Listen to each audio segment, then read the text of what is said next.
Following the recent teaser trailer for the sequel to Breath of the Wild, an insane amount of new questions and mysteries have popped up. If you thought that first trailer was a puzzle, then my god, what is this one? We see so much but learn so little. Link is taking on a new look, Zelda is free-falling, Ganondorf is waking up, Malice is at it again, traditional items may be back, time travel could be on the cards again, and of course, we are now travelling the skies far above Hyrule. Wait, didn't we already do that? But this begs a pretty obvious question.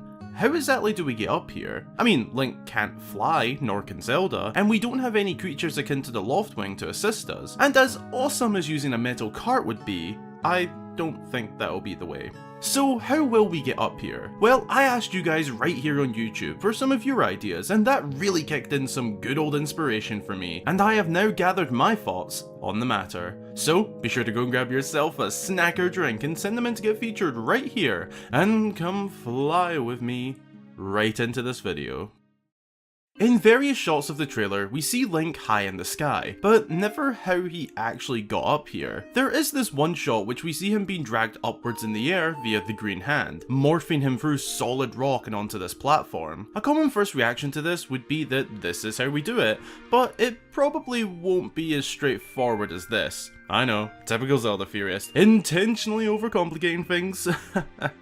Anyway, I say this because for all we know, this could be for short distances only, such as island to island, or maybe it is the actual method. After a lot of thinking and reading through what all of you think, I've narrowed it down to two solid theories / ideas, and please, pretty please, keep in mind that this is solely ideas, and just me letting my imagination run loose. I'm not saying that this will 100% be the case. It's fun to think creatively sometimes, okay? Oh, and just to clarify before getting into each idea, I am talking about initially reaching the sky. Perhaps there will be other potential ways later in the game, such as teleportation, but I'll get more into that very soon. First idea. We will travel to these islands via the Green Hand, directly from the surface level of Hyrule. In this first theory, we will be going over the idea that sometime after the Green Spirit Hand latches itself onto Link, presumably beneath Hyrule Castle, we will go on to discover our way up to the heavens, with the aid of our new helping hand.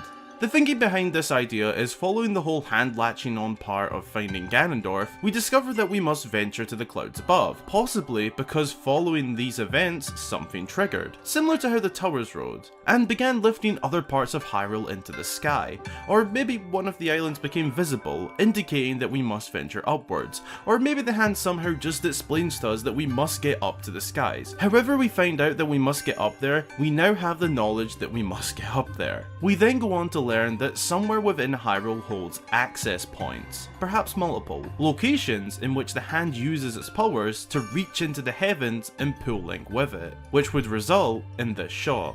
I think a cool idea to do this would be utilising the underground caves to more than just finding Ganondorf. Have us venture these long forgotten walkways deep below the ground. Maybe we have to make our way through a couple of mini dungeons on the way too. Maybe that's where we find this thing. The point is, somewhere below the ground we must find ancient access points. And with the hand now latched onto Link, upon finding each access point, the hand will activate its powers and ignite the energy pool to lift off into the sky. I could see this being similar to how the touch of the Sheikah Slate activated the shrines. As the hand touches the walls or pedestals at these ancient access points, the room begins to flow with green energy surrounding the hero, and it suddenly shoots through the ceiling, piercing the surface of Hyrule and soaring into the sky, making way for the hero to access our new land of exploration. Meaning this shot here would be the ending of that.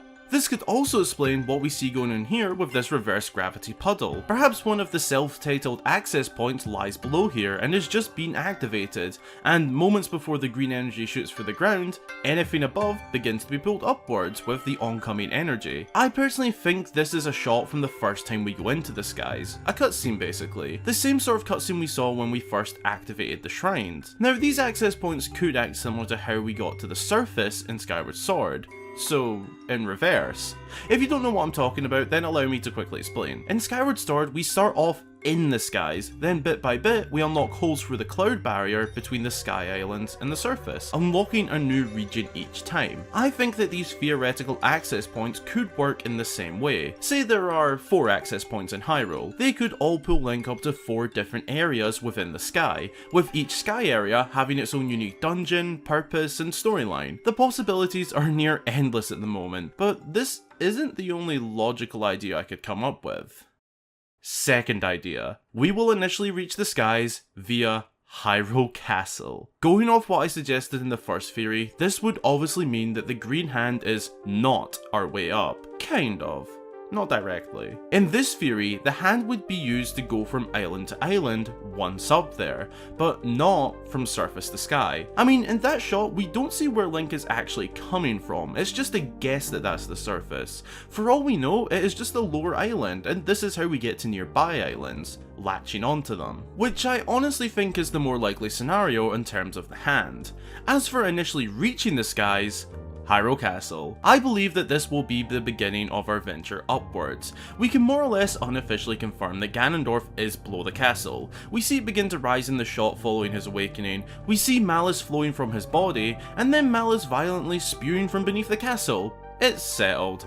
He's under there. Essentially, this idea starts the same way. We venture down below Hyrule Castle and find Ganondorf, and have the hand latch onto us, but instead of then learning to find access points, we learn a different fate. We learn that we need to reach the skies via Hyrule Castle itself. We know the mighty heart of the kingdom that is the castle has many secrets, the pillars filled with guardians and the massive astral observatory below, just for example. Perhaps after this lifting scene, we learned that it also has the ability to rise higher into the sky. I don't know why, but I have this cutscene painted in my head of the hand just slowly pointing to the castle, telling us to get up there. Then once we're on the floating Hyrule Castle, it slowly rises higher and higher into the skies, taking us to the first sky island of the game, thus kicking off our new adventure above Hyrule. But this then begs the question, how would we get back down? Well, there are 2 possible outcomes. Either we are stuck in the skies until much later in the game, or shortly after reaching the skies we find teleportation points, using technology similar to the travel medallion. I had a little idea that these shrine looking structures could be exactly that, but that's just a wild guess. However it's done, I get the feeling the hand will play a role though. My point here is that we could access the skies if Hyrule Castle was to continue rising somehow. We saw concept art for it. Is it really that out there that the castle could just keep rising and maybe even connect onto an island,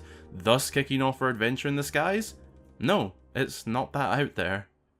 Those are my 2 ideas, but before I conclude, I will admit, there is also the possibility that there is some sort of time travel going on here, and that will play a role as to getting us into the skies, but I am a bit on the fence with that by the actual method of getting in the skies, so I don't really have an idea behind that, but hey, it could happen that way. I'm just not all that sold yet. Now, to conclude the video, I honestly think that either of the ideas are possible, with both being open to minor details in them being changed. I am also very open to the idea of literally anything else, as literally anything else is possible at the moment. Maybe it's something entirely different. These are just my personal ideas on how it could happen, just letting my creative juices flow here, you know? Of course we can't say anything for sure at these early stages, but I am very excited to find out how we begin our venture into the skies above Hyrule, in the sequel to Breath of the Wild.